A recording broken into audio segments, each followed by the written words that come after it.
grandes que sucederán, amada iglesia, en este lugar, porque el Espíritu de Dios está haciendo algo importante en esta casa, hermano. No solamente está trayendo a las personas, está haciendo que la gente se enamore del poder de Dios de este lugar. Está haciendo que la gente, aleluya, sea cambiada y sea transformada, amado hermano. Yo le decía al Señor, ahora que estaba diciendo, que cada persona que pase por esa puerta no se vaya nunca igual. Que cada persona que entre por esa puerta, este recinto, sea una persona que sea transformada y cambiada en una nueva criatura, como dice la palabra de Dios, hermano. Y es que Dios en esta noche me ha dado una palabra que resuena muy fuerte en mi corazón. Jesús estaba allá en el pozo con aquella mujer samaritana. Y la mujer samaritana le decía: Señor, es que nuestros padres dicen que es en este monte donde debemos de adorar a Dios, y ustedes dicen que es en Jerusalén. Y Jesús les da una respuesta y le dice: viene la hora, y ahora es, dígalo conmigo, y ahora es donde ni en este monte ni en Jerusalén se adorará al Padre, porque el Padre busca adoradores que le adoren a Él en espíritu y en verdad.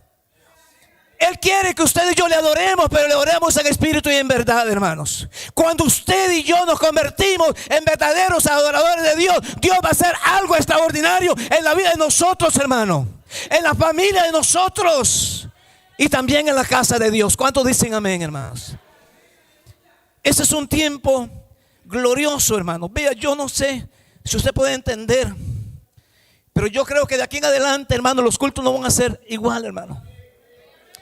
Pero yo le decía al Señor, el miércoles pasado estaba lleno, y yo le decía al Señor: llene la casa los miércoles. No porque hay una actividad especial, sino porque la presencia de Dios está en este lugar, hermanos.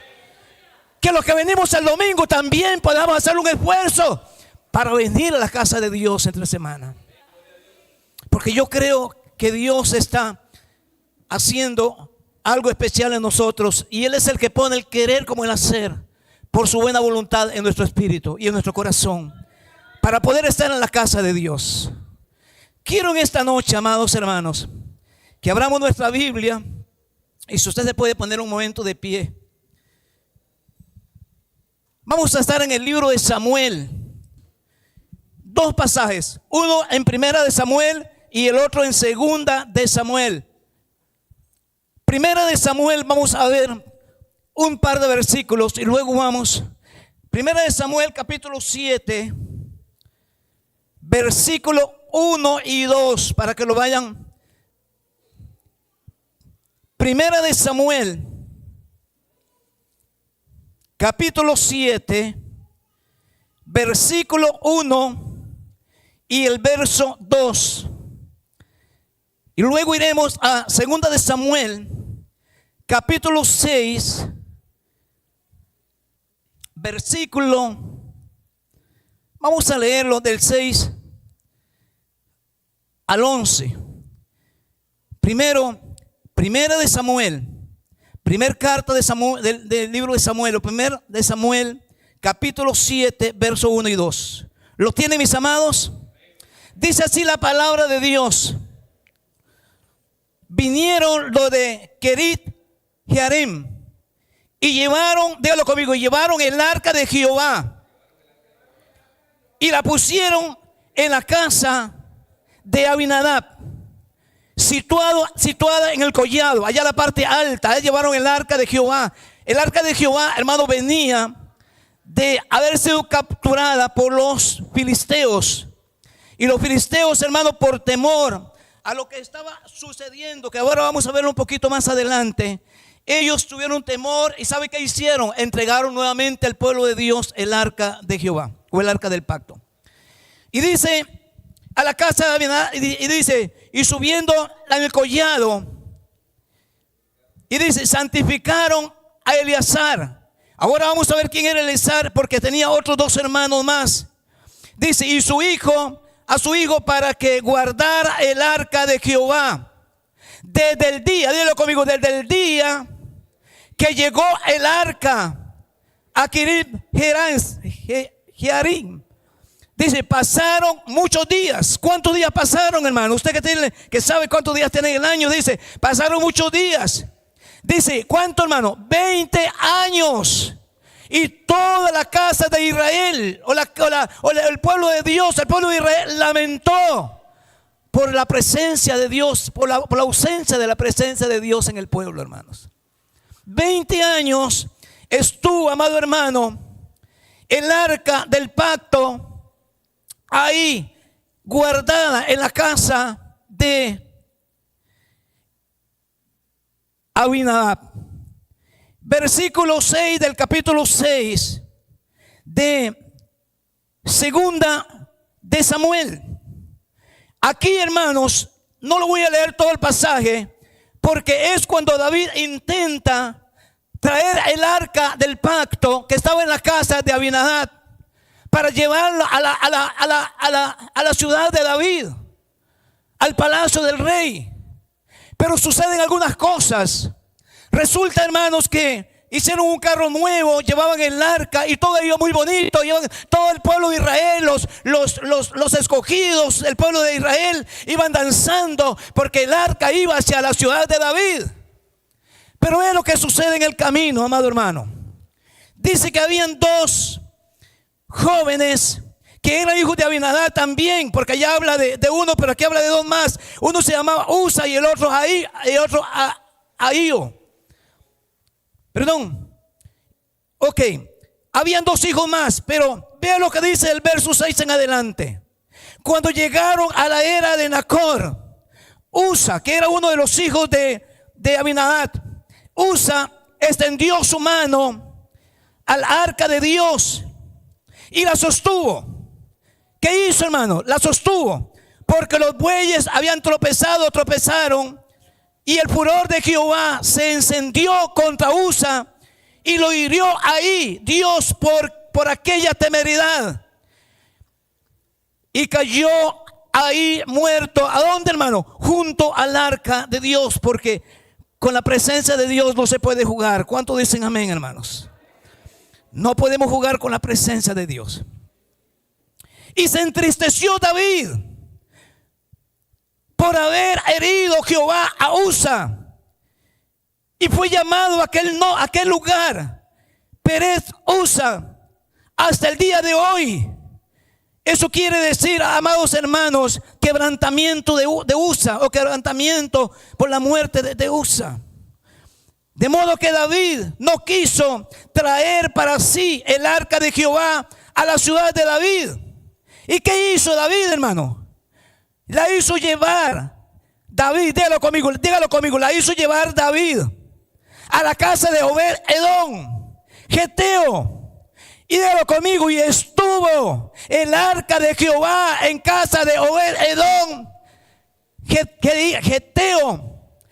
¿Cuánto estuvo, hermano? 3 meses. Dígalo conmigo, estuvo 3 meses. Y Jehová bendijo a Obed-Edom y toda su casa y todo lo que pertenecía a Obed-Edom. Dios lo bendijo. ¿Cuántos dicen amén, hermanos? Y es que ahora vamos a entrar un poquito para que ustedes entendamos la diferencia entre aquella familia que llevaron aquella arca, Abinadab, y la familia de Obed-Edom. Había una gran diferencia, hermanos, y al final lo vamos a ver. Yo quiero compartir en esta noche bajo el tema conociendo y valorando la presencia de Dios. Dígalo conmigo, conociendo y valorando la presencia de Dios. Es que usted y yo, amados hermanos, no podemos valorar la presencia de Dios si primero no conocemos la presencia de Dios. Usted y yo no podemos valorar la presencia de Dios si no conocemos la presencia de Dios. Y sabe, yo tengo algunas definiciones. Dice que conocer es tener una información o un conocimiento profundo de una cosa o de alguien. Para poder conocer al Espíritu Santo de Dios, hermano, tenemos que tener una experiencia profunda con el Espíritu Santo, hermanos. Y me temo que hay mucha gente que no conocen la presencia de Dios y por eso no valoran la presencia de Dios. Valorar, hermanos, porque conocer es tener también, conocer el valor de algo. ¿Sabe? Cuenta la historia de un campesino. Dice que en su tierra se encontró en una ocasión una gran piedra. Y dice que esa piedra ella vio muy bonita y se la llevó a su casa. Y agarró la piedra, hermano, y la tiró al piso. Y usaba esa piedra para sostener la puerta, para que esa puerta no se cerrara. Y dice que por años y por años, hermano, esa piedra tenía un valor mínimo porque estaba ahí. Lo que ella hacía era sostener la puerta para que cuando el viento venía la puerta no se cerrara. Pero un día llegó un hombre que tenía mucho conocimiento y vio la piedra ahí tirada en el piso. Y él le dice al campesino, al señor de la casa: ¿por qué usted tiene ese tesoro en el piso? Y él le dice: ¿cuál tesoro? Pues esa piedra. Esa piedra tiene un gran valor, pero usted no le ha dado el valor porque no conoce de qué es ese material que está hecho esa piedra. Y dice que agarró la piedra, la vendieron y se hicieron millonarios. Porque, amado hermano, para poder nosotros valorar algo, tenemos que tener el conocimiento de qué es realmente, hermanos. Si usted y yo no conocemos el Espíritu Santo, no podemos valorar al Espíritu Santo. En el tiempo antiguo, hermanos, en el tiempo de Moisés y en el tiempo del pueblo de Israel, hermanos, la presencia de Dios se manifestaba a través del arca del pacto. ¿Cuántos dicen amén, hermanos? El arca del pacto era algo que Dios le dijo y le dio el diseño a Moisés para que lo hiciera en el desierto. Pero el arca del pacto no solamente era un símbolo, amado hermano, de la presencia de Dios. El arca del pacto representaba la presencia de Dios, amado hermano. El arca del pacto tenía 2 querubines y dentro del arca, hermanos, habían 3 cosas importantes. Las 3 cosas importantes. Una era el maná que Dios le había dado en el desierto al pueblo de Israel. Yo no sé cómo ese maná dilató tantos años, todavía debe estar en algún lugar. Dice que hay un lugar donde el arca se ha descubierto que el arca está guardada. Me imagino, amado hermano, que en esa arca, ahí dentro del arca, debe de estar el maná y todavía no se ha podrido, hermanos. Porque el pueblo de Israel, cuando Dios le dio el maná en el desierto, tenían que recoger el maná que podían comer cada día. Si ellos, hermanos, dejaban maná para otro día, amanecía malo. Ese maná amanecía podrido, no servía, hermanos. Solo el día sábado era que el pueblo de Israel, porque Dios le había dado al pueblo de Israel que guardar el sábado, ¿verdad que sí? Y entonces ellos podían recoger el viernes doble porción para que el sábado pudieran comer y el maná no se dañaba, hermanos. Pero le decía que la presencia de Dios estaba en el arca. Estaba, amado hermano, porque el arca del pacto se llama el arca del pacto, pero también le decía el arca del testimonio o el arca de la alianza. Porque tenía que ver con la alianza que Dios hizo con Moisés. Y en esa alianza, amado hermano, estaban los mandamientos, estaban las tablas de piedra que Dios le había dado en el monte Sinaí a Moisés para el pueblo de Israel, hermanos. Ahí estaba también. Pero también, hermano, se llamaba el arca del pacto. Y sabe una cosa, había algo importante también dentro de esa arca, que era la vara de Aarón. Y siempre oímos hablar de la vara de Aarón y decimos: ¿por qué es esa vara de Aarón? ¿Qué es esa vara? Decimos muchas veces. Pero sabe una cosa, la vara de Aarón no era cualquier cosa, hermano. Yo le voy a explicar un poquito. Cuando Moisés estaba ahí en el desierto, ¿sabe qué hicieron, hermano? Escogieron un príncipe de cada una de las tribus de Israel y pusieron una vara por tribu. Pero esa vara no era una vara verde, era una vara seca, hermanos. Era una vara que estaba seca. Y él la puso como señal para que Dios le indicara el sacerdocio sobre quién iba a caer, hermanos. Y dice la Biblia que la vara que reverdeció fue la vara de Aarón. Aarón pertenecía a la tribu de Leví, amado hermano, que era la tribu que le servía a Dios. Como los que sirven en el altar, como el pastor, los que sirven al altar, amado hermano. Y la vara de Aarón no solamente reverdeció, Sino dice que en un solo día, en una noche, reverdeció. Dice que echó retoños, echó hojas, echó tallos, echó flores. Y dio fruto en un solo día. Dice, porque estaba en la presencia de Dios, hermano. Eso es tremendo. No solamente reverdeció, sino que dio fruto en un solo día, porque la vara de Aarón estaba en la presencia de Dios y Dios estaba confirmando el sacerdocio de Aarón, el hermano de Moisés. Un sacerdocio, amado hermano, que después vino a ser, por muchas cosas vino a ser vituperado, hermanos, como lo vamos a ver ahorita cuando vamos un poquito hacia atrás.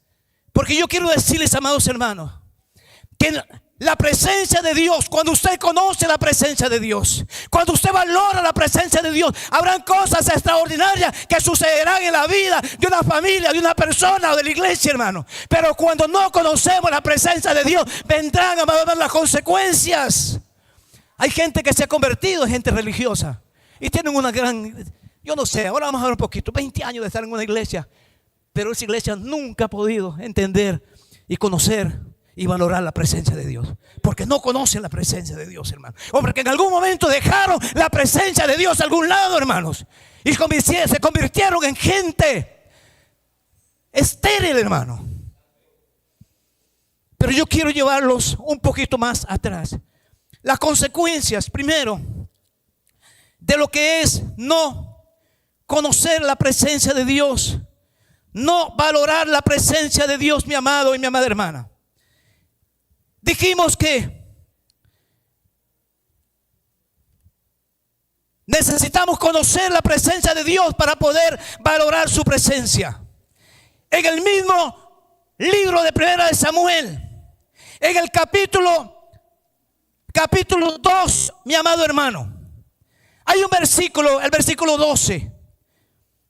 Primera de Samuel, capítulo 2, verso 12. Y dice así: y los hijos de Elí, ¿sabe quién era Elí, hermanos? Elí era parte del sacerdocio, esa vara de Aarón que se había reflorecido, hermanos, y que estaba ahí en el arca como testimonio. Aarón pertenecía, amados hermanos, a ese sacerdocio que un día fue escogido de parte de Dios, pero que en determinado tiempo se olvidó de la presencia de Dios, porque no le importó la presencia de Dios, hermano. Y Elí no solamente era sacerdote, Elí era también juez en el pueblo de Israel, amado hermano. Y dice en el versículo 12, así específicamente: y los hijos de Elí, déjalo conmigo, y los hijos de Elí eran hombres, ¿cómo eran, hermanos? Impíos. Pero no solamente eso, dice, eran hombres impíos y no tenían conocimiento de Dios, hermano. Oiga, dice que los hijos de Elí eran impíos y que no tenían conocimiento de Dios, no conocían lo que era la presencia de Dios. Era por eso que ellos, amado hermano, menospreciaban lo que había en el altar de Dios, amado hermano. Porque ellos no solamente eran impíos, sino que no conocían la presencia de Dios. Y dice, si usted lee, se lo voy a dejar como tarea, lindísimo, léalo desde el capítulo 2 hasta el capítulo 7, hermano. Todo lo que sucedió, léalo. Primera de Samuel en su casa, léalo, hermano. Pero dice la Biblia, hermano, que ellos eran impíos, que no tenían conocimiento de Dios, y por eso, amado hermano, despreciaban el sacrificio en el altar. Dice que la costumbre que era que el pueblo de Israel venía a ofrecer sacrificios, y había un garfio donde sacaban la carne y quemaban la grosura, quemaban la grasa, amado hermano. Pero ellos lo tomaban y le exigían a ellos que le dieran lo mejor de la carne. Y dice que entonces, amado hermano, sacaban lo mejor y se lo comían ellos, hermano, menospreciando el holocausto o el sacrificio que Dios hacía en el altar, amado hermano. Hermano, eso pasa muchas veces en la iglesia de Cristo. Usted ve gente que sirve en la iglesia, pero sirve por sus propios intereses. No le importa, amado hermano. A veces sirve, pero como dice el dicho, el que parte y reparte se va a dejar la mejor parte, hermano. En el Señor no es así. Yo he visto gente que reparte, hermanos, y le dan una migaja a los demás, y los demás lo esconden y se lo comen ellos, hermano. Pero lo que estaban haciendo era más terrible, porque ellos, Fines y Ofines eran los dos hijos de Elí. Elí era el sacerdote, pero también era, amado hermano, el juez que juzgaba al pueblo de Israel. Y los hijos de Elí, amado hermano, eran sacerdotes. Ellos ministraban en el templo. Pero el pecado que ellos hicieron era tan terrible, hermano. No solamente menospreciaban el altar, los sacrificios, sino, amado hermano, que también hacían pecados tremendos. Si usted va un poquito más adelante, en el mismo capítulo 2, el versículo 22, vea lo que dice.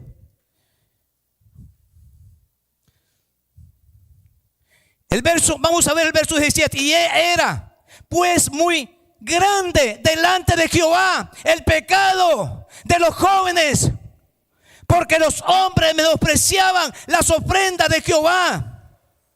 Pero el joven Samuel, porque ahora vamos a hablar un poquito de esto, ministraba también en la presencia de Dios. Porque ¿sabe una cosa, hermano? Cuando alguien menosprecia la presencia de Dios, siempre va a levantar a alguien, hermano. Mientras estaba sucediendo esto, Dios estaba levantando un joven. Y cuando yo estaba leyendo esto, Dios me decía: en la iglesia, en la casa, fuente de vida, Dios va a levantar joven con autoridad y poder en este lugar. Hay jóvenes que Dios se está levantando con una palabra de autoridad en este lugar, amado hermano. ¿Y sabe lo que sucedió? Dice el verso 22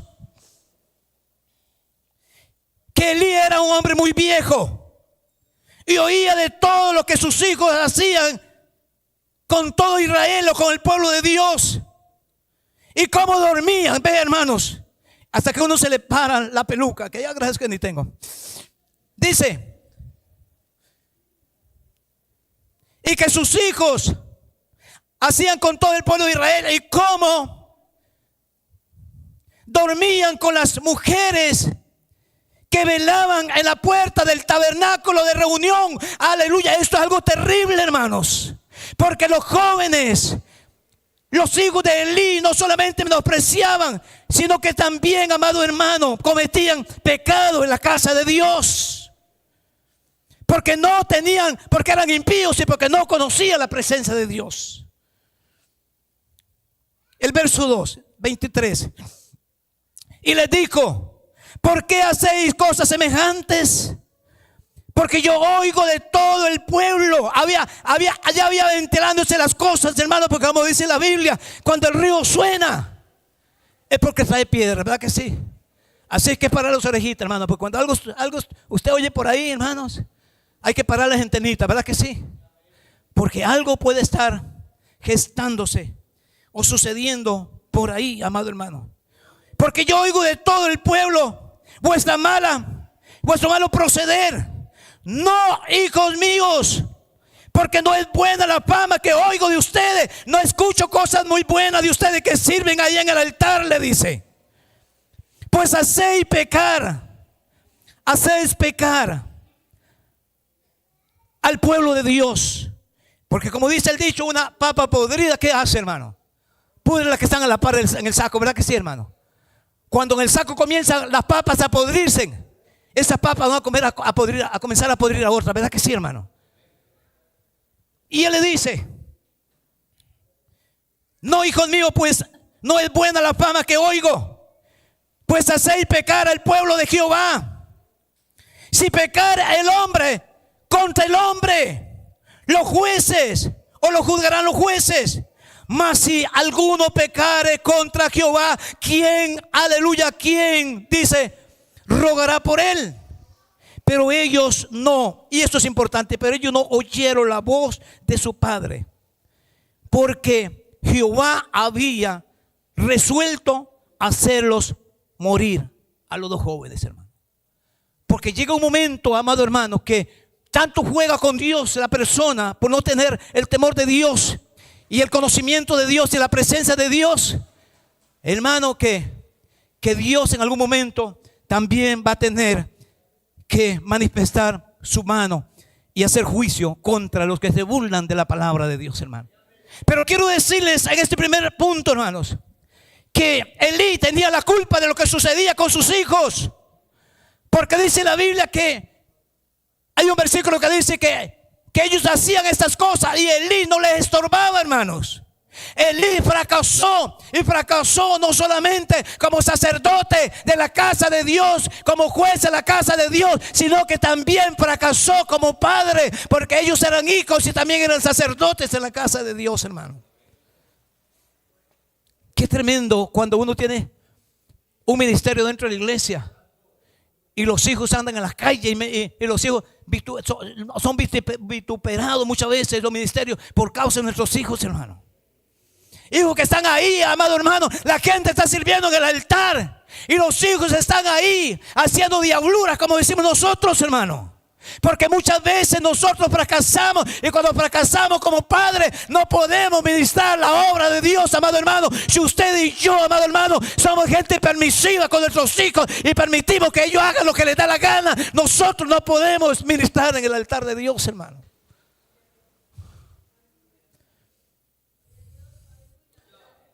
Y Elí había fracasado como padre porque no había estorbado al pecado de sus hijos.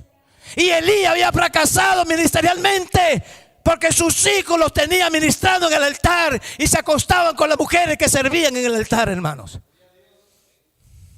Tremendo.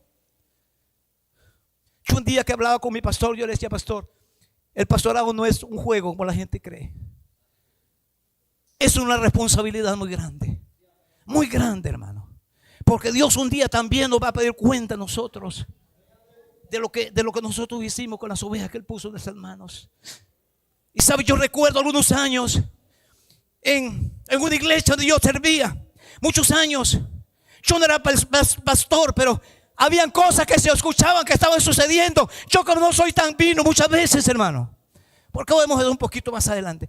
A mí no me gusta ser una persona. Yo estoy aquí, si me ponen a servir, sirvo. Pero a mí no me gusta meterme en algunas cosas. Pero cuando veo algo que no está bien, también voy a ir a la autoridad y se lo voy a decir. Y le voy a decir: hermano, esto no está bien, está sucediendo algo. Póngase vivo usted como siervo de Dios o sierva de Dios. Estaba sucediendo algo y de repente yo me di cuenta que algunos jóvenes o personas que estaban en el grupo del ministerio de la música ya no estaban sirviendo. Y yo dije: ¿qué pasó? Hermano, yo sí sabía que algunos se reunían por ahí en el parque. Después de los cultos salían en la noche por ahí al parque, iban a comer pollo. Yo lo veo normal, porque cuando uno tiene una mente natural, natural no, sino normal, que no tiene una mente morbosa, amado hermano, uno lo ve como algo natural. Pero hay que tener cuidado, amado hermano. Y yo veía que ellos iban y se reunían y estaban juntos para ir a las 10 de la noche. Pero sabe una cosa, cuando el pecado se salió a la luz, hermano, salió el pecado a la luz y 2 familias fueron destruidas por causa del pecado.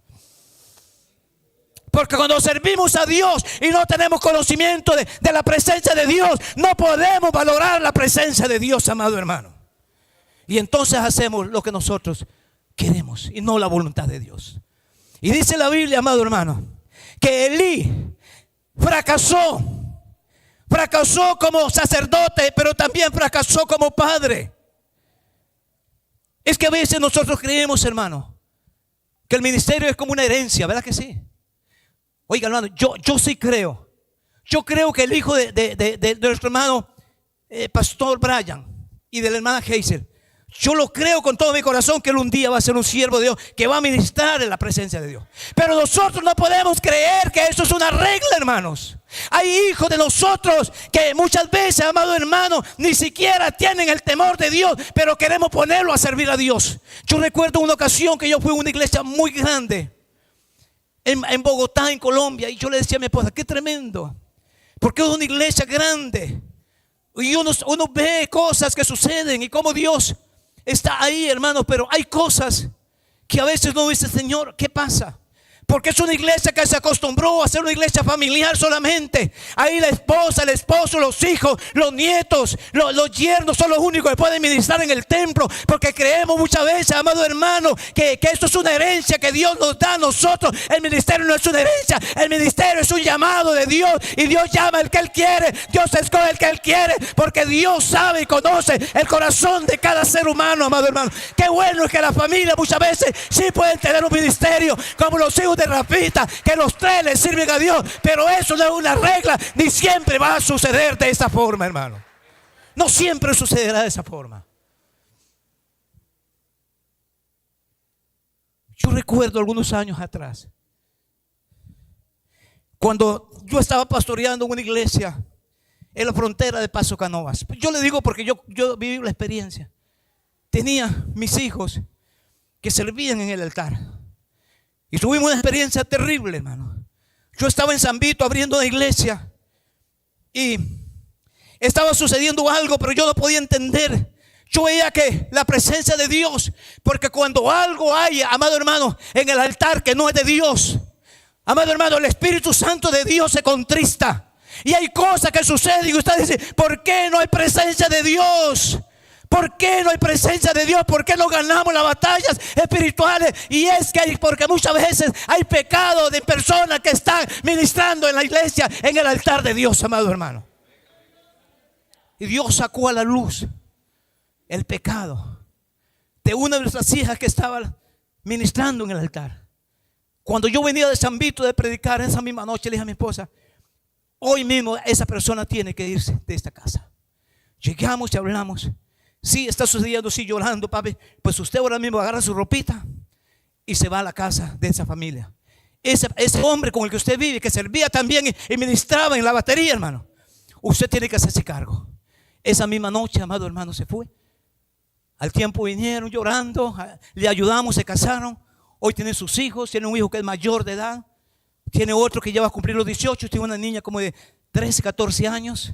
Y ahí están, amado hermano, después de casi 25 años, yo no sé, eso fue como el 2023 años, hermano. Pero es que nosotros tenemos que cortar el pecado, así sea el mejor líder, así sea la persona de más confianza, así sea su hijo, así sea su yerno, así sea su nuera, así sea quien sea. Amado hermano, no podemos negociar la presencia de Dios con nadie, porque la presencia de Dios no se puede negociar. ¿Y sabe qué llevó el pecado? El no tener conocimiento de Dios. Que Dios, amado hermano, cuando el pueblo de Israel fue a la batalla, vea lo que sucedió. Yo quiero ir un poquito más adelante. Ahí el mismo capítulo, hay un pasaje ahí en el versículo 29 del capítulo 3, pero no lo vamos a leer, donde Dios le reclama a Elí. Vamos a leerlo un poquito. Y le dice el verso 29: ¿por qué habéis hollado mis sacrificios y mis ofrendas que yo mando a ofrecer en el tabernáculo? Y has hollado, y has honrado, vea lo que hizo, y has honrado a sus hijos más que a mí, le dice Jehová al sacerdote Elí, engordándolos de lo principal de todas las ofrendas de mi pueblo Israel. Oiga, hermanos, esta palabra es fuerte. Tomando lo que le pertenecía al pueblo y engordándose a sus hijos. Por tanto, Jehová, el Dios de Israel, dice: yo había dicho que tu casa y la casa de tu padre andaría delante de mí o de mi presencia. Mas ahora ha dicho Jehová, nunca yo tal haga, porque yo honro, dígalo conmigo, porque yo honro a los que me honran, y los que me desprecian serán tenidos en poco. Y aquí vienen días en que cortaré, y esto es fuerte, amado hermano. Yo me he dado esta palabra y por eso la estoy leyendo. Vienen días en que cortaré su brazo y el brazo de la casa de tu padre, de modo que no habrá anciano en tu casa, en tu familia o en tu descendencia, Y el verso 34 dice: y te será por señal esto, que acontecerá que tus hijos, opines y opines, ambos morirán en un mismo día, hermanos. Ambos morirán. Y vamos a ver lo que sucedió, hermanos. Porque el pueblo de Israel tenía un enemigo que era férreo, que eran los filisteos, que desde allá, de que salieron de Egipto, eran los enemigos del pueblo de Dios. Y dice, vamos a ir un poquito más adelante para que podamos entender. Ahí tengo un bosquejo, pero ni el bosquejo puedo. Capítulo 4. Dice que el verso 3, hay un versículo, capítulo 3, verso 1. Le decía que mientras esto pasaba, Dios estaba preparando un joven. Que ese joven, hermano, se llamaba Samuel. Y Samuel sabía lo que era estar en la presencia de Dios, porque Ana lo dedicó a Dios. Y desde que lo destetó, amado hermano, se llevó al templo. Y Samuel ministraba la presencia de Dios de día y de noche, hermano. Y Dios estaba preparando a ese joven para levantarlo en el pueblo de Israel. Y el joven Samuel ministraba a Jehová en su presencia. Y Elí, en la presencia de Elí. Pero me gusta la última parte dice, y la palabra de Jehová, dígalo conmigo, y la palabra de Jehová escaseaba en aquellos días. ¿Qué escaseaba, amado hermano? La palabra de Dios escaseaba en aquellos días. Y no había visión continua o continuamente no había visión, amado hermano. Porque cuando no hay palabra de Dios, no puede haber visión, amado hermano. La palabra de Dios trae visión al pueblo de Dios y principalmente al liderazgo de Dios. Y si no hay palabra de Dios, no hay visión. Y si no hay presencia de Dios, no hay revelación. Porque la palabra de Dios trae visión, pero la presencia de Dios trae revelación al corazón del ser humano. ¿Cuántos dicen amén? Al corazón de la iglesia, mi amado hermano. Para que usted y yo podamos tener revelación de Dios, tenemos que tener la presencia de Dios y valorar la presencia de Dios. Capítulo 4.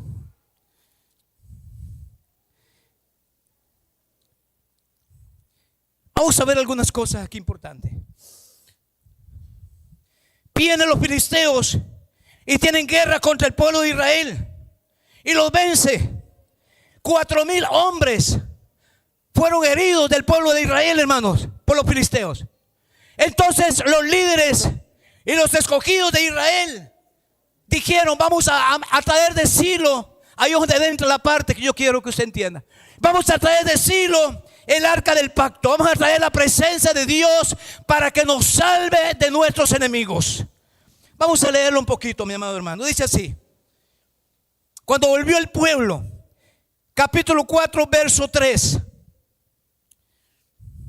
Cuando volvió el pueblo al campamento, los ancianos de Israel dijeron: ¿por qué nos ha herido hoy Jehová delante de los filisteos? Traigamos nosotros de Silo el arca del pacto de Jehová. ¿Para qué, hermano? Dijeron ellos, para que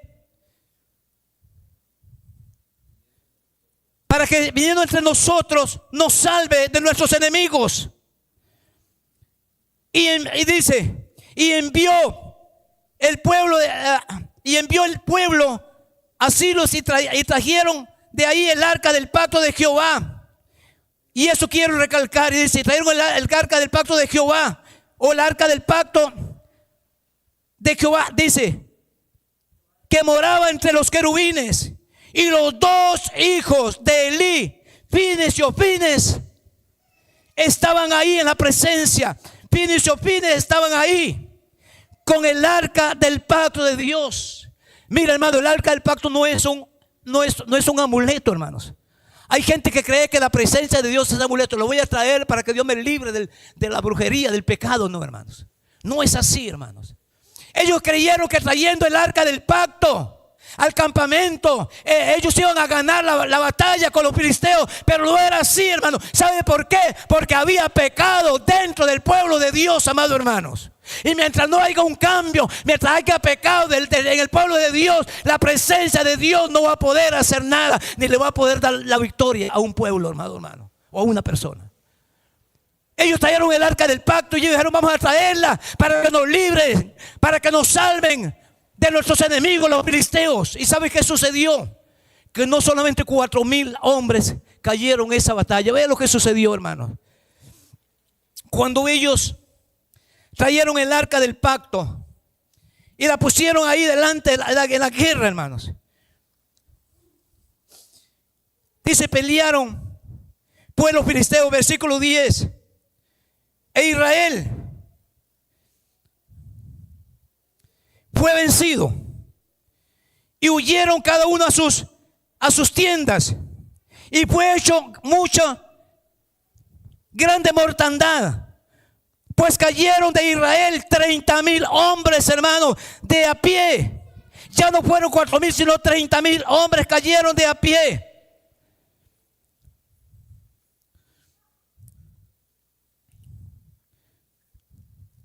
Y el verso 11 dice: y el arca del pacto fue tomada, fue capturada el arca del pacto, y los 2 hijos de Elí, Fines y Ofines, murieron. Verso 12. Y corriendo de la batalla, uno de los hombres de la tribu de Benjamín llegó el mismo día de Asilo, rotos sus vestidos y tierra en su cabeza. Y cuando llegó, he aquí que Elí estaba sentado a una silla, vigilando junto al camino, porque el corazón estaba temblando. ¿Por causa de qué, hermano? Por causa del arca de Dios. Porque Elí sabía, amado hermano, el error que habían cometido. Ni siquiera le importó los hijos, le importaba el arca del pacto, amado hermanos. Llegando pues aquel hombre a la ciudad y daba las nuevas a toda la ciudad, y toda la ciudad gritó. Verso 14. Cuando Elí oyó el estruendo de los gritos, él dijo: ¿qué estruendo y alboroto es este? Y aquel hombre vino a prisa y le dio las nuevas a Elí. Era de Elí, de edad de 98 años, y sus ojos se habían oscurecido, de modo que no podía ver. Y dijo pues aquel hombre a Elí: yo vengo de la batalla, he escapado hoy del combate. Y Elí le dijo: ¿qué ha sucedido, hijo mío? Le dice el verso 17. Y el mensajero respondió diciendo: Israel ha huido delante de los filisteos, y también fue hecho gran mortandad en el pueblo, y también tus 2 hijos, Fines y Ofines, fueron muertos, y el arca de Dios fue tomada por los filisteos. Y el verso 18 dice: y aconteció que cuando él hizo mención al arca de Dios, Elí cayó hacia atrás de la silla, al lado de la puerta, y se desnucó y murió, porque era un hombre viejo y también gordo, pesado, y había juzgado a Israel 40 años. Ahí terminó Elí, hermanos. Pero Elí, hermano, no se preocupó ni siquiera por sus hijos, porque él sabía que sus hijos estaban en el pecado, que eran impíos y que no conocían la presencia de Dios, y que Dios de antemano le había advertido que iba a cortarlos, hermano, que iba a cortar a sus 2 hijos en un mismo día.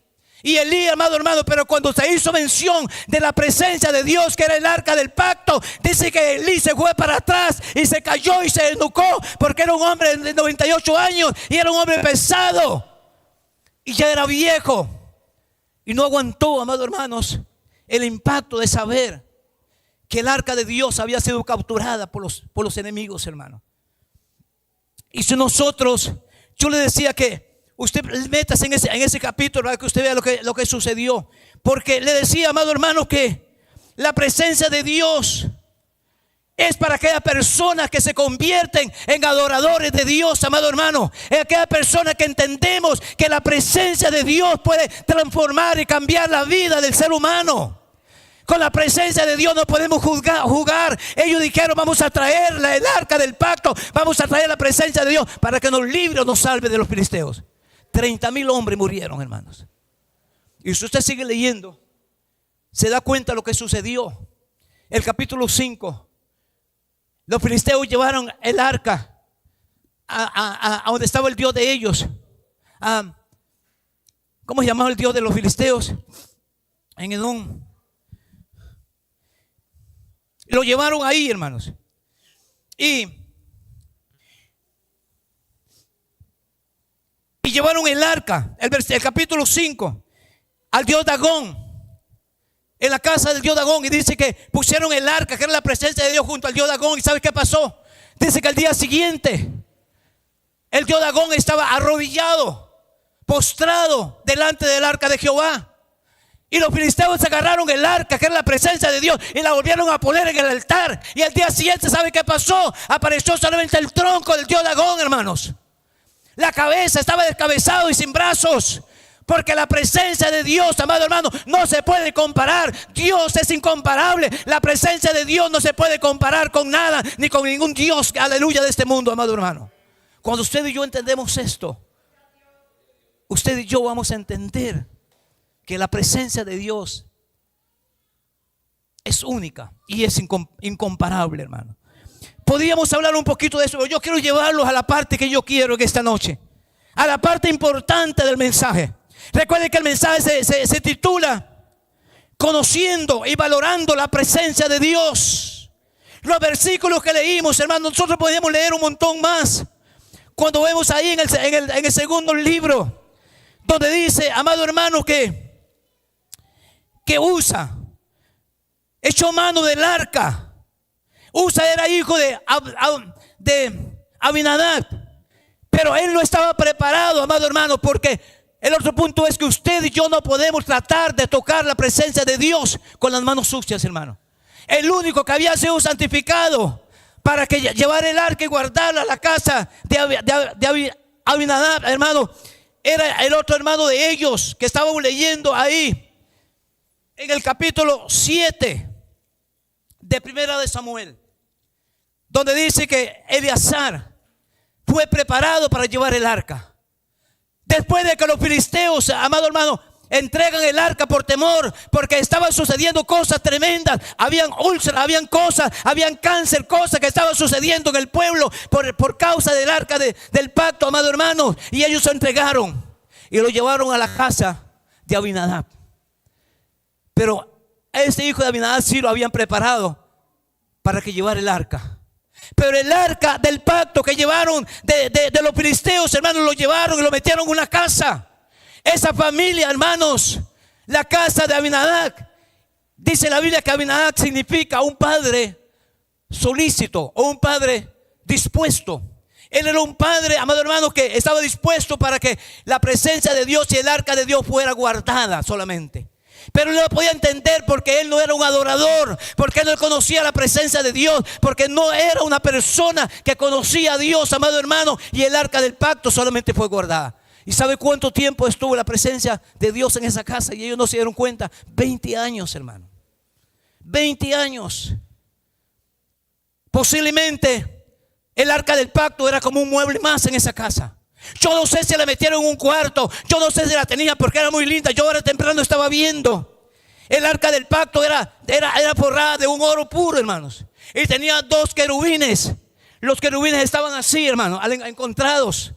Era algo precioso. Si usted lo ve, hermano, era algo muy lindo. Posiblemente la casa de Abinadab, hermano, lo pusieron como un instrumento ahí. Lo pusieron como un mueble más, amado hermano. 20 años la presencia de Dios. Y dice que el pueblo de Israel, amado hermano, lamentaba porque no tenía la presencia de Dios. La presencia de Dios estaba en un cajón, hermano. Yo no sé cuántos años tiene usted de tener guardada la presencia de Dios en un rincón, hermano. Porque el que no conoce la presencia de Dios no valora la presencia de Dios. Y cuando David intenta sacar el arca del pacto de la casa de Abinadab, él hace un carro nuevo. Él hace todos aquellos protocolos que tenía que hacer para llevar. Ellos estaban contentos para llevar el arca a la casa de David, a la ciudad de David. Pero en el camino sucede que Usa, que era otro de los hijos de Abinadab, amado hermano, pero no estaba preparado para tocar el arca y quiso tocar la presencia de Dios. Y dice la Biblia que el furor de Jehová vino sobre él y ahí mismo cayó muerto a la par del arca del pacto, hermanos. Porque nadie puede tocar la presencia de Dios en pecado, hermanos. Porque si usted ministra la presencia de Dios en pecado, lo único que usted puede ministrar es un fuego extraño y puede confundir a la gente, hermanos. Ese hombre no estaba preparado para tocar la presencia de Dios. Y sabe, lo que sucedió era porque ya estaba establecido, amado hermano. Sabe que David le dio temor.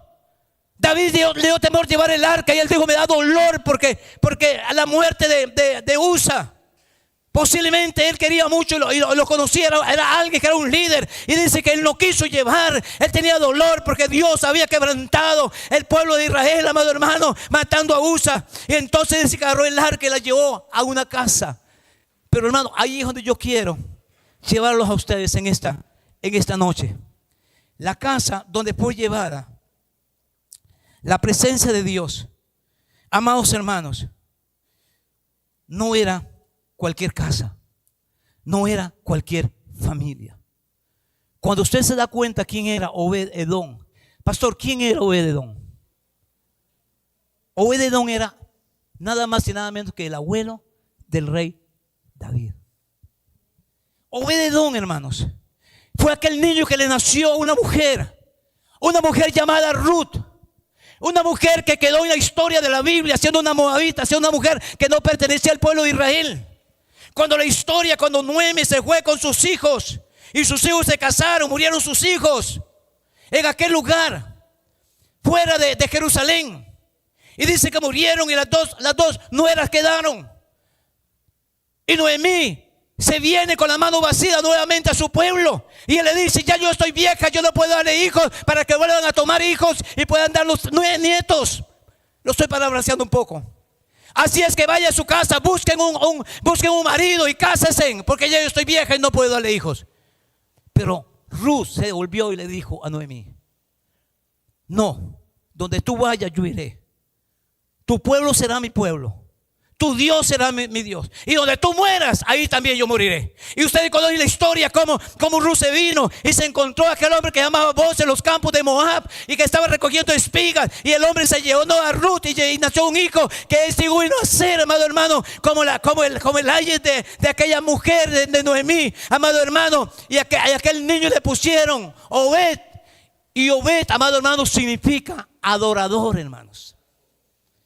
Ay, hermano, llegamos a lo que él quería. Oiga, ¿sabe qué significaba el nombre de Obed-Edom? Significaba adorador. Y hay otras definiciones. Dice que era servidor o siervo de Dios. Pero yo me quedo con esa definición, hermano. Porque los únicos que vamos a experimentar la gloria de Dios y la presencia de Dios somos los que somos adoradores del Rey de Reyes y Señor de Señores. Solo un adorador puede entender y puede valorar la presencia de Dios, mi amado hermano. Obed era un adorador.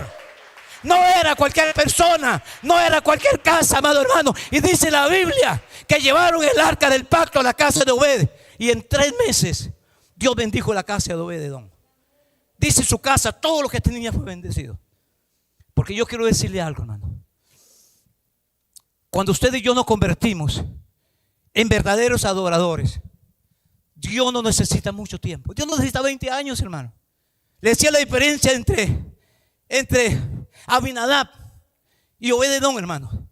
Era que Abinadab no era un adorador, era un hombre bueno. Él dio la oportunidad para que el arca del pacto estuviera 20 años ahí, pero estaba guardada. Porque no conocía la presencia de Dios, no valoraba, no sabía el valor que tenía aquel instrumento que estaba ahí. Posiblemente lo había puesto en la sala, hermanos. Pero un adorador sabe y conoce la presencia de Dios. Un adorador, aleluya, es alguien que va a valorar la presencia de Dios, mi amado hermano.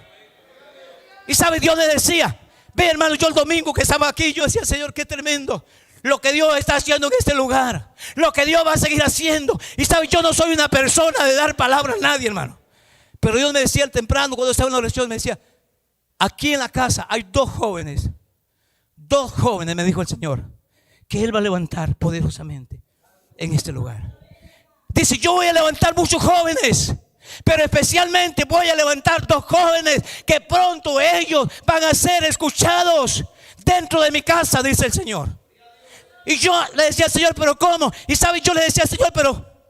Y me dice el Señor, durante de esos 3 meses que vienen, junio, julio y agosto, van a ver. Y ahora cuando el pastor decía la palabra, yo, qué tremendo, porque Dios, hermano, nunca, Dios siempre confirma lo que Él, amado hermano, dice. Y sabe, Dios me decía, estos 3 meses va a ser como la casa de Obed-Edom, porque aquí hay gente que hemos aprendido a adorar a Dios. Nos hemos convertido en adoradores del Rey de Reyes y Señor de Señores, hermano. Y Dios me decía, en estos 3 meses van a haber cosas sobrenaturales, van a haber cosas extraordinarias que sucederán en esta casa, amado hermano. Yo no soy mucho para decir estas cosas, hermano. Pero cuando el Espíritu Santo me las pone en mi corazón, yo las tengo que decir, hermano. Yo quiero que usted se ponga sobre sus pies y quiero que los hermanos de la música vengan. Vengan, hermano.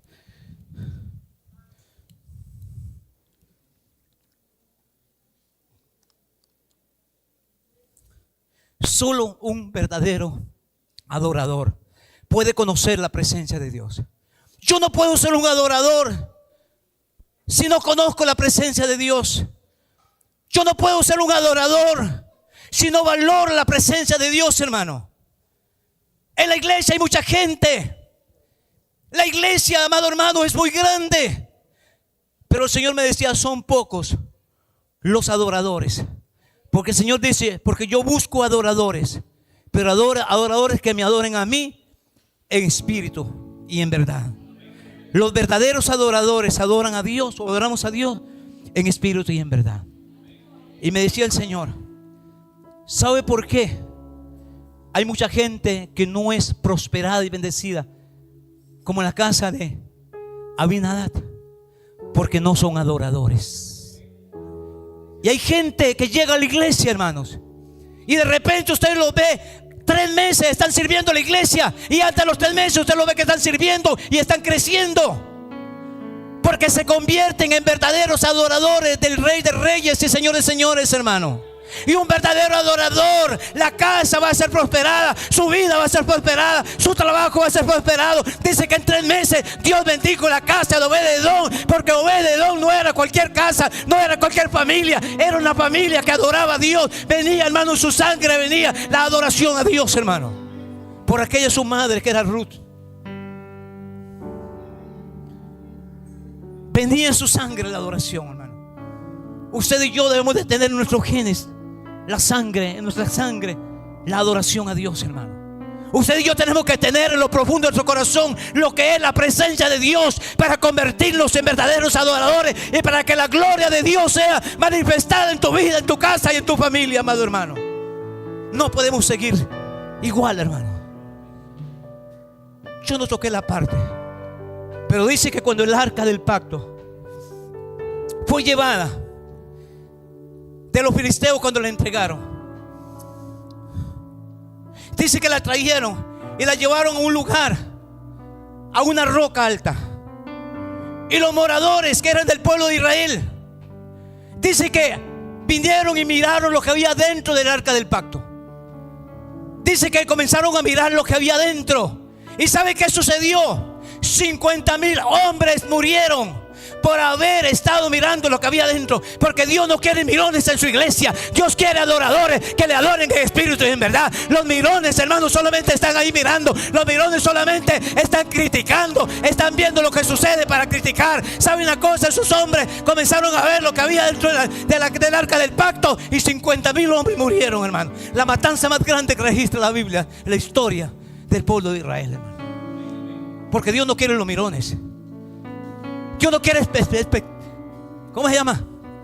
Espectadores, hermano. Dios no quiere espectadores en su pueblo. Dios quiere adoradores. Y cuando usted y yo nos convertimos en adoradores, hermano, yo no sé qué haría Dios en este lugar. 200 adoradores, hermano. ¿Qué haría Dios en este lugar con 200 o 300 adoradores? Hermano, impactaría todo ese pueblo y toda la zona sur y Costa Rica, hermano. Yo no sé qué sucedería, pero ¿sabe qué sucedió? En 3 meses, y Dios me decía, 3 meses, en 3 meses van a suceder muchas cosas sobrenaturales en este lugar. Y Dios me decía, habrá gente que no va a poder soportar, habrá gente que va a claudicar, habrá gente que va a desertar. Pero los verdaderos adoradores servirán en este lugar, se consagrarán en este lugar, se consolidarán en este lugar y serán hombres y mujeres guerreros en este lugar, aleluya. Porque Dios está pasando la presencia del Espíritu Santo para traer convicción de fe, de salvación, de esperanza en la vida de cada uno de nosotros, hermano. ¿Y sabe qué sucedió? Que a los 3 meses le llegó la noticia al rey David. Y esto me lo daba el Señor, hermano. Porque yo quiero decirle que hay gente, hay iglesias, llámese como se llame, Fuente de Vida es una iglesia que nos hemos convertido en adoradores. Pero Dios me decía, ahí en las redes hay muchas iglesias que tienen 20 años, que han escondido, han guardado, han menospreciado la presencia de Dios. Pero si usted se convierte, iglesia, en una iglesia adoradora a Dios, en 3 meses Dios va a hacer lo que no ha hecho en su vida en 20 o en 10 o en 15 o en 5 años. Y sabe, dice que la noticia llegó al rey David, que algo sobrenatural y algo extraordinario estaba sucediendo en la casa de Obed-Edom, hermano. Las noticias llegarán a muchos lugares, como decía el pastor de lo que sucedió el domingo con ese audio que pusieron ahí, hermano.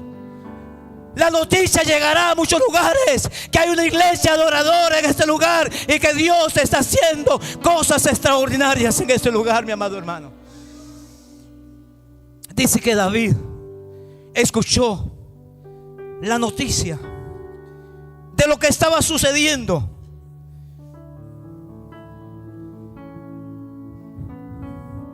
Fue dado aviso al rey David diciendo: Jehová ha bendecido la casa de Obed-Edom. Llegó la noticia al rey David, le dijeron: la casa de Obed-Edom ha sido bendecida. Y cuando hablamos de la bendición, no solamente económica, la bendición de Dios es en todas las áreas, hermano.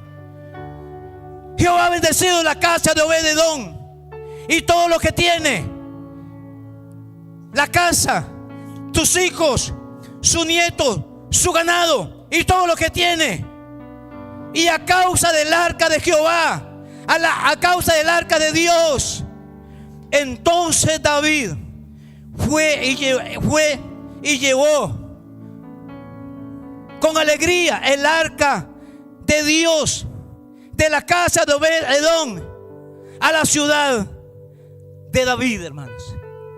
Porque cuando hay alguien que adora a Dios, una familia, una casa, una iglesia que adora a Dios, las noticias van a llegar más allá y la gente va a querer tener lo que ustedes tienen. 20 años guardada la presencia de Dios en casa de Abinadab, pero fue llevada a la casa de un adorador que se llamaba Obed-Edom. Y en 3 meses Dios bendijo su casa y todo lo que tenía. Pero la noticia llegó hasta el palacio del rey, y el rey dijo: esa bendición yo la voy a traer para acá. Yo no sé cuántos quisieran, gente que tiene iglesias, que están ahí, hermanos, que tienen nombre de que viven, pero están muertas, hermano, porque han dejado la presencia de Dios. Porque quizás un día conocieron la presencia de Dios, pues no la valoraron. Porque, amado hermano, muchas veces cuando no valoramos la presencia de Dios se va de la casa de Dios, hermano. La gente cae en una rutina. Mira, hermano, yo muchas veces siento dolor en mi corazón de ver la condición de la iglesia de Cristo. Y aunque muchas veces lo llamen a uno extremista, a mí no me importa, hermano. ¿Sabe qué hizo David cuando llegó con el arca allá en la plaza, que estaba todo el pueblo de Israel ahí, hermano, reunido? Entró con el arca y dice que Saúl iba con una vestidura. Había una cosa que era con una vestidura, amado hermano, que él se ponía. Y cuando él entró danzando la presencia de Dios y cantando. Y su misma esposa se burló de él, lo criticó. Y él dijo: a mí no me importa que me critiquen, porque no estoy danzando delante del pueblo. A mí no me importa lo que el pueblo diga, a mí me importa lo que Dios diga, porque yo estoy danzando, honrando y sirviendo y adorando al Rey de Reyes y Señor de Señores, hermano. Y me haré aún más vil, dijo David. No importa que me critiquen. Si alguien me ve danzando en la presencia de Dios, lo hago feo, pero lo hago para el Rey de Reyes y Señor de Señores, hermano. Dios quiere adoradores, pero adoradores que le adoren en espíritu y en verdad, mi amado hermano. Para que Dios pueda hacer lo que Él anhela hacer en tu vida y en tu corazón. Yo quiero que mis hermanos, yo no sé, el tiempo se fue, pero no está lloviendo, hermanos. Ojalá estuviera lloviendo para que nadie se pueda ir. Yo quiero que ustedes adoren a Dios por un momento. ¿Cuántos, les dije al principio, somos adoradores? Recuerde que Jesús le dijo a esa mujer: no es en este lugar, no es en el monte, no es en Jerusalén, en el templo. El templo era un ícono, era algo importante para el pueblo de Israel. Era una deidad para ellos. Y ellos decían que era el lugar donde debían de adorar. Pero Jesús ese argumento los tiró al suelo. Y le dijo: porque la hora viene y ahora es, cuando los verdaderos adoradores adorarán al Padre en espíritu y en verdad. Porque tales adoradores el Padre busca que le adoren, hermanos. En el monte, en la iglesia, en el trabajo, en su cama. Un adorador aprende. Yo le decía a mi esposa temprano, escuchando un mensaje de una niña que fue llevada al infierno, yo cuarto por cuarto, donde veía gente, hermanos, familia de ellos en el infierno. Algunos porque no valoraron la presencia de Dios y caminaban en el pecado, caminaban a medias, viendo cosas, como decía el pastor el domingo, pornografías, cosas, hermanos, de la carne, que lo que hacen es alimentar el pecado. Si la iglesia no se convierte en una iglesia adoradora, si la iglesia no se convierte en una persona que pueda valorar la presencia de Dios, yo le decía a mi esposa en aquel día, la Biblia dice que ahí será el lloro y el crujir de dientes. Yo le decía a mi esposa: hay que santificarse, porque la iglesia, amado hermano, como está caminando, hay mucha gente que se va a llevar un día una gran sorpresa, hermanos. Y ese día no está muy largo, hermanos. El salmista David decía: porque es mejor un día en su presencia, es mejor un día en los atrios de Jehová que 1000 fuera de ellos. Yo quiero que usted levante su mano en esta noche. Yo no sé si Dios te ha hablado. Yo creo que Dios te ha hablado en esta noche. Yo lo creo, hermanos. Yo creo que la palabra de Dios no retorna vacía. Yo creo que la palabra de Dios cumple un propósito en la vida de nosotros, que es la iglesia de Cristo, hermanos. Y yo sé que Dios te ha hablado en esta noche. Yo quiero que usted levante su mano al cielo. Yo quiero que usted adore a Dios con libertad. Yo no sé si usted se atreve a venir un momento, quizás unos 2-3 minutos acá al frente. Yo no sé si usted se atreve a decirle. Yo le decía en el programa el lunes que lo mínimo que una persona debe de hacer es tomar una decisión de venir al frente, para que Dios pueda hacer algo en tu vida. Yo no sé si usted quisiera en esta noche. Usted dice: es muy tarde, pero el tiempo es de Dios, amado hermano. Si usted quisiera pasar un momento al frente aquí y decirle: Señor, yo quiero convertirme en una mujer adoradora, en una mujer adoradora, como aquella mujer que le sirvió a Dios en el pueblo de Israel, Débora, que era una mujer adoradora que servía a Dios de integridad de corazón, Dígale: yo quiero servir a Dios con integridad. Yo quiero convertirme en una mujer adoradora, en un hombre adorador, adorar a Dios, poder conocer su presencia cada día más, poder valorar la presencia de Dios, para que Dios pueda bendecir mi vida y para que Dios pueda bendecir mi casa. En el pueblo de Israel, la presencia de Dios se manifestaba a través del arca.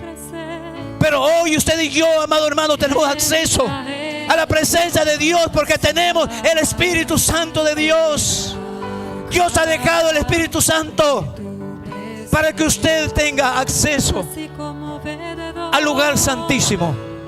El velo un día se rompió en dos y Dios da la libertad para que usted y yo, como adoradores de Dios, podamos adorarle en el lugar santísimo, en su presencia, en su presencia, en su presencia, en su presencia. ¿Sabe? Dios está haciendo algo extraordinario. Dios está rompiendo las cadenas. Dios está libertando a la gente. Dios está haciéndote libre. Usted que ha venido a este lugar, que ha venido a este lugar y que ha venido ligado, atado al pecado, a muchas cosas, Dios te está libertando. Dios está haciendo algo especial en tu vida. Dígale: Señor, en esta noche, rompe las cadenas en mi vida, rompe las cadenas en mi hogar, rompe las cadenas en mi familia, en mis hijos. Hay cadenas que usted ha venido arrastrando desde la primera, segunda, tercera y cuarta generación, que no te deja, que no te da libertad para que usted adore a Dios en espíritu y en verdad. Rompe esas cadenas en esta noche. Libérate en el nombre de Jesús. Libérate. Dígale: Espíritu Santo, esta noche te entrego todas esas áreas de mi vida, todas esas cosas, Señor, que de una u otra manera ha gastado mi vida el pecado. Hoy yo quiero ser libre, porque hoy quiero ser adorador y adoradora del Rey de Reyes y Señor de Señores. Dígale: Espíritu Santo, levante su mano al cielo. Dígale: Espíritu Santo, hoy quiero ser libre, libre, libre, libre, libre. Porque Jesús dijo: y conoceréis la verdad, y la verdad nos hará libres. Dígale: Señor, yo quiero ser libre de toda ligadura, de toda atadura, del infierno, del pasado. Aquí hay gente que viene arrastrando brujería. Su abuelo era un brujo, su abuela era bruja, y el diablo muchas veces no te deja dormir. Pero hoy usted tiene la autoridad para cortar. Y dile: Señor, yo quiero ser una adoradora. Yo quiero adorar a Dios de corazón. Hoy rompo las cadenas con el pasado, con la brujería, con la hechicería, con el pecado. Mira que hay personas que vienen de familias disfuncionales, donde su mamá practicaba la prostitución. Y hoy ahí en su corazón y su mente todavía el enemigo quiere acusarte. Pues libértate en esta noche, libérate en esta noche. Y dígale: Espíritu Santo, Cristo pagó un precio en la cruz del Calvario por mí. Y hoy yo me convierto en un adorador, en una adoradora. Hoy conozco la presencia de Dios. Hoy valoro la presencia de Dios en mi vida a través del Espíritu Santo. Levanta tu mano. Iglesia, levanta tu mano. Iglesia, levanta tu mano. Adore a Dios. Dele gloria a Dios, hermano. Dígale: Señor, gracias. Dígale: Espíritu Santo, gracias por lo que tú estás haciendo en esta casa. Dígale: Espíritu Santo, gracias por lo que tú estás haciendo en esta casa. Y dile: gracias por lo que está comenzando a hacer y por lo que seguirá haciendo en esta casa. Porque la gloria de Dios y la presencia de Dios está siendo manifestada en una forma sobrenatural. Dile: gracias, Espíritu Santo. Levanta tu mano al cielo. Dígale: Señor, santifica mi vida. Dile: Señor, prepara mi corazón.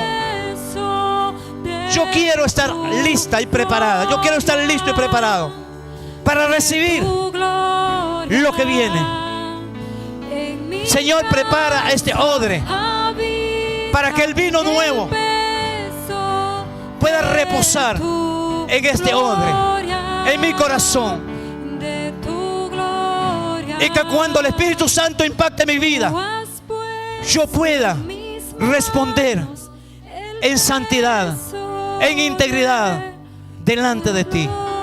Dígale: Señor, gracias. Yo quiero que usted adore a Dios, hermano, en sus propias palabras. Adore a Dios.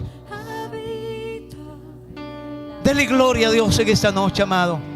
Mi amada iglesia, levante tus manos al cielo. ¿Sabe? Dios quiere que usted tenga libertad.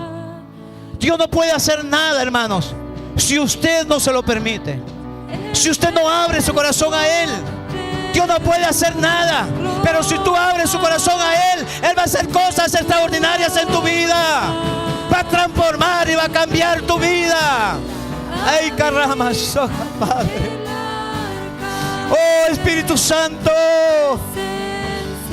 Isamaikenda ramas, Padre. Oh, Señor. Gracias, Espíritu Santo. Dile: Espíritu Santo, ministra mi vida. Dile: llena cada rincón de mi corazón esta noche. Toma mi mente, toma mis emociones, toma mis pensamientos. Yo los llevo cautivo a la obediencia a Jesucristo, para que tú hagas en mí lo que tú quieras, Señor, en esta noche. Dígale: gracias, Espíritu Santo, porque hoy te conozco. Hoy sé que tú puedes bendecir mi vida y mi casa y mi familia. Que no importa la circunstancia que pueda estar pasando, yo me aferro a tu palabra y a tus promesas, porque la presencia de Dios trae revelación al corazón del hombre y al corazón de la mujer de Dios. Padre, te adoramos en esta noche. Samaikanda rama y rama y ramaikenda rama y saquia rama. Señor, ministra ese pueblo, Dios. Este mes que inicia será una temporada diferente. Estos 3 meses hasta agosto será un tiempo de gloria en este lugar. Cosas extraordinarias, cosas sobrenaturales. Los hijos de Elí, había una mala fama. La fama se había extendido por todo el pueblo del pecado. Pero en este lugar habrá una nueva fama. Se ventilará lo que sucederá, no solamente en este lugar, sino en muchos lugares, porque la presencia de Dios llegará a muchos hogares, a muchas familias, a través también de las redes sociales. Y cosas sobrenaturales, milagros sucederán, sanidades sucederán. Gente que está en la calle será transformada y vendrá a este lugar, aleluya, para querer ser transformados, para querer conocer la presencia de Dios. Rompe las cadenas, Espíritu Santo. Rompe las cadenas. Rompe las cadenas. Rompe las cadenas. Las cadenas se rompen. Los yugos se pudren por causa del poder, la unción del Espíritu de Dios que está en este lugar. ¿Cuántos dicen amén? ¿Cuántos dicen amén? ¿Cuántos alaban a Dios? ¿Cuántos le dan gloria a Dios? ¿Cuántos quieren darle un aplauso al Espíritu Santo de Dios por las cosas sobrenaturales que Él está haciendo en este lugar? Y saben, habrá mucha gente que se va a oponer y gente que va a criticar. Yo soy poco para decir esto y el pastor sabe. No me gusta decirlo, pero cuando el árbol comienza a tener fruto, va a ser apaleado, hermano. Solamente se lo voy a decir. Pero tenemos que perseverar y tener nuestra mirada en la meta, en Cristo Jesús, donde debe de estar la mirada de la iglesia, lavada y redimida por la sangre de Cristo. Dios le bendiga, amados hermanos. Denle ese aplauso al Señor en esta noche. Él merece toda gloria y toda honra, toda alabanza en este lugar, en el nombre de Jesús.